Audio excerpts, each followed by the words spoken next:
Баарыңыздарга салам. Бул Алим Билим YouTube каналы. Бүгүн тажрыйбанын негизиндеги чыгарылыш болот. Бүгүн биз эки өлчөмдүү мейкиндиктин, башкача айтканда биз түшүнгөн тегиздиктин жашоочусу болуу кандай экенин көрөбүз.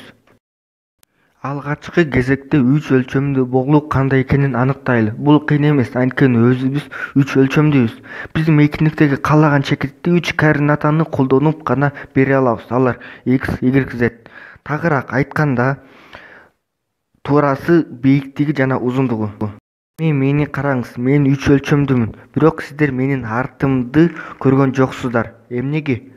Анткени иш жүзүндө биз дүйнөнү үч өлчөмдүү кылып көрбөйбүз. Башыңызда пайда болгон сүрөттөлүш бул жөн гана чыныгы үч өлчөмдүү дүйнөнүн тегиздиктеги проекциясы. Сүрөт дайыма тегиз, өзгөчө азы сиз карап жатканда. Канчалык тез сиз ачкычыңызды жоготуп, бөлмөңүздү карап чыгасыз. Анан сиз түшүнөсүз, ачкыч жанатан бери журналдын аркы бетинде болгонун. Башка буюмдун артында бекитилгенин. Сиз бир гана реалдуу дүйнөнүн проекциясын көрөбүз. Жана биз бүтүндөй дүйнөнү көрө албайбыз.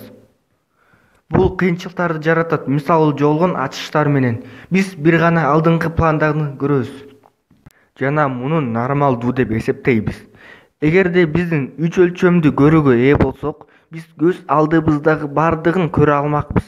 Эч нерсе бир нерсенин артына жашына алмак эмес. Муну жакшы түшүнүү үчүн биздин эки өлчөмдүү көрүүбүз менен эки өлчөмдүү дүйнөнү карайлы. Муну сырттан караганда биздин көз алдыбыздагы бардыгын көрө алабыз. Биз үчүн мында алдыда же артта деген түшүнүк жок. Эч нерсе бизден жашына албайт, бирок бул дүйнөнүн жашоочулары үчүн алдыда жана артта деген түшүнүк бар. Анткени эки өлчөмдүү дүйнөнүн эки өлчөмдүү жашоочусу бир өлчөмдүү көрүүгө ээ болмок. Ал үчүн дүйнөнүн сүрөттөлүшү бир түз сызык, албетте ал чектелген түз сызык. Башкача айтканда, ал канчалык гана каалабасын үстүнү карай албайт. Анткени үчүнчү координата ал үчүн жеткиликтүү эмес. Биз үчүн түшүнүктүү, мына ал үстүбүз. Бирок ал эки өлчөмдүү дүйнөдө төрөлдү жана ал жакта жашайт. Анын чектелген аң сезими үчүнчү координатаны элестетүүгө жол бербейт. Жок, мүмкүн эмес.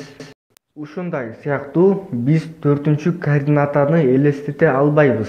Мына ал мейкиндик. Анда төртүнчү координата кайда сызылат? Ал кантип аталат? Ал кантип гана аталбасын?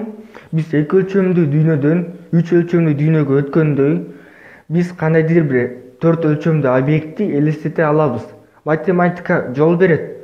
Кыялыбыз чектелсе дагы математика жол берет. Ушудан кийин математиктер өнөрлүү адамдар эмес. Кийинки видеодо биз төрт өлчөмдүү дүйнө жөнүндө сүйлөшөбүз.